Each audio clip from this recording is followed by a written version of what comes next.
কি গো বরিশাইলা মনুরা তোমরা নাকি রাগ হইছো আমার লগে? আমি তোমার বরিশাইলা মনু কইছি দেখা তার ভিতর তোমরা লঞ্চের হোগা ধরে আওয়াজ দেখা এটাও কইছি দেখা নাকি তোমরা রাগ হইছো। আসলে রাগ হইও না।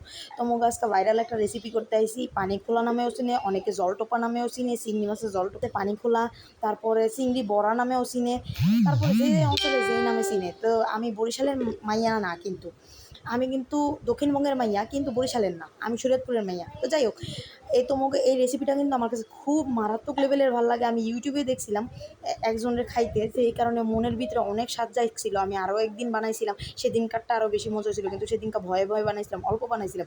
আজকে একটু বেশি করে বানাইছি, কারণ এইটা খাইতে যে পরিমাণের মজা বুঝা সারতে পারি না। আসলে এই দক্ষিণবঙ্গের খাবারগুলো অনেক অনেক মজার, বিশেষ করে বরিশাল্লা মনুগো খাওন তো আরও বেশি মজার। তো যাই হোক, হেরা সুন্দর করে রান্নাবান্না করে আর হ্যাগোবির যে আপ্যায়ন করে, হ্যাগো আপ্যায়ন আর রান্নাবান্না আমার কাছে খুবই ভালো লাগে। যদিও বা আমি বরিশাল্লা মানুষ পছন্দ করি না, কারণ বরিশাল্লা মানুষগুলো অনেক গ্যাঞ্জামা প্রকৃতির হয়।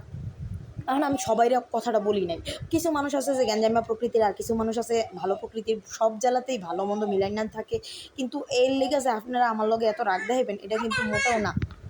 তো যাই হোক, আসসালামু আলাইকুম, সবাই কেমন আছেন? আশা করি ভালো আছেন। আলহামদুলিল্লাহ, আল্লাহর রহমতে ভালো আছি।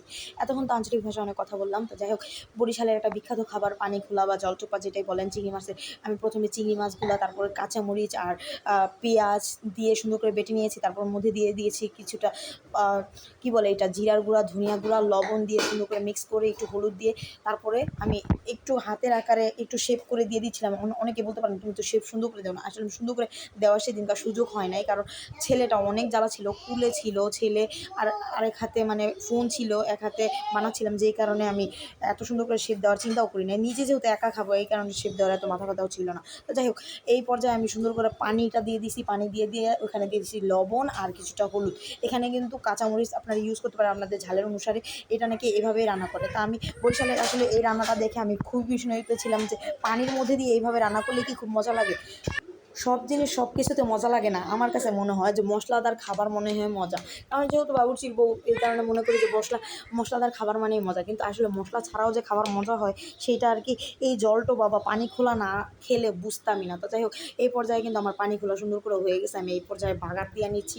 তো অনেকেই বলবেন যে আপু তোমার রেসিপি হয় নাই। আসলে আমি সত্যিকার অর্থে আমি তাদের ফুল রেসিপিটা আমি জানি না।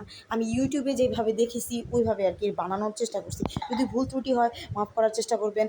আর রেসিপিটা অবশ্যই আমাকে প্রপারলি জানাবেন। আমি ইনশাআল্লাহ নেক্সট টাইম ট্রাই করব, আবার জানাবো। আর খেতে কিন্তু মাশাআল্লাহ মাশাআল্লাহ অনেক ভালো লাগে। আপনারাও খেতে পারেন, গরম ভাতের সাথে অনেক বেশি ভালো লাগে এই খাবারটা।